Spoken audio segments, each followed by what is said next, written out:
গোল পাউরুটি দিয়ে এমন একটা কি রেসিপি তৈরি করে ফেললাম। দেখো, ম্যাক্সিমাম লোক কিন্তু জানে না যে গোল পাউরুটি দিয়ে বার্গার বা পিৎজা যাই বলো না, দুটোই কিন্তু তৈরি খুব সহজে হয়ে যাবে।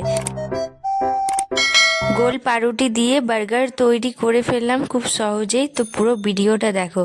হ্যালো গাইস, কেমন আছো সবাই? আশা করি সবাই ভীষণ ভালো আছো। কলি ফুড কিচেনে সবাইকে স্বাগত জানাচ্ছি। তো আজকে আমি দেখো এমন এক রেসিপি বানাবো, সেটা কিন্তু খুব অদ্ভুত একটা জিনিস।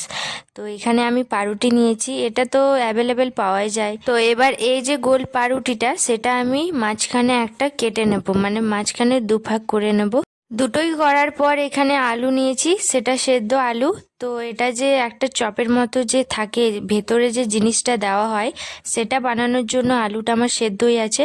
ওর মধ্যে একটু পেঁয়াজ আর লঙ্কাটাকে কুচি করে নিয়েছি, সেটা দিয়ে দেবো। আর একটু দিচ্ছি লবণ।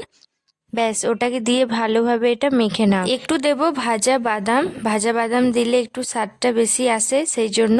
এবার বলি, এটা যে চপ বানায়, যে চপের যে পুরটা থাকে, সেটা তেলে কড়াইতে ভালোভাবে ওটা ভেজে নেয়।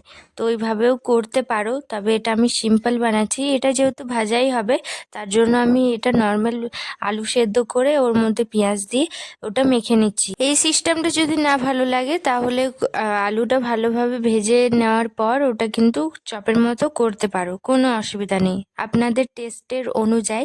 তো যাই হোক, দেখো আলুটা ভালোভাবে মাখানোর পর এখানে কর্নফ্লাওয়ার আমি নিয়েছি পরিমাণ মতো, সেটা আমি নর্মাল জল দিয়ে সেটা গুলিয়ে নেব। বেশি পাতলা করব না, মিডিয়াম করব। এখানে সাইডে কর্নফ্লাওয়ার রেখেছি। এবার এটার মধ্যে একবার কর্নফ্লাওয়ার গোলানোর মধ্যে কোট করে নিয়ে শুকনোটার মধ্যে কোট করে নেব। তাহলে দেখলেন তো কত সহজভাবে এটা বানিয়ে ফেললাম, একদম চটপট, তাও বা পাউরুটি দিয়ে। পাউরুটি তো সবার বাড়িতে অ্যাভেলেবেল থাকে। আমি তো বার্গার বানাতে পারলাম না, এটা তো একদম আলাদাই রেসিপি, তবে অনেকটাই বার্গারের মতো।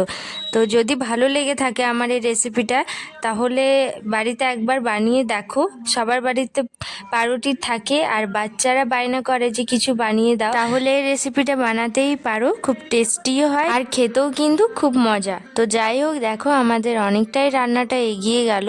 তো আমাদের এটা কিন্তু ফ্রাই হয়েই গেল অনেকটাই। তো আমি বেশি লাল করব না, হালকা মিডিয়াম ঠিক আছে।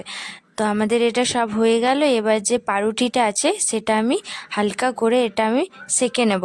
এটা বাটার দিয়ে করা উচিত ছিল, তবে বাটারটা দিচ্ছি না, কারণ এই যে তেলটা এক্সট্রা বেঁচে আছে, ওটা দিয়েই আমি করে দিচ্ছি।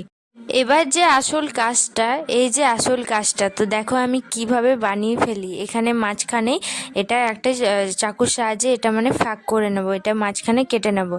তারপরে এই যে আলুর যে টিক্কিটা বানিয়ে রেখেছিলাম, সেটা একটা দিয়ে দেব। আর একটু দিচ্ছি সস। সসটা তো ইম্পর্টেন্ট, সেটা তো দিতেই হবে। আর এই সসটা না, আমাদের রেসিপি আছে এই চ্যানেলে, ছাড়া আছে টমেটোর আর শুকনো লঙ্কা দিয়ে রেসিপি। তো ওই সসটা দিয়ে আমি করছি। তারপর এখানে পেঁয়াজ দিয়ে দিচ্ছি, টমেটোর। দেখো আমাদের কি সুন্দর হয়ে গেল না বার্গার। তো এই ভিডিওটা, এই রেসিপিটা দেখে আপনাদেরকে কেমন লাগলো? সত্যিই যদি ভালো লেগে থাকে, তাহলে কমেন্ট করো। বাই, রাধে রাধে, সবাই ভালো থেকো।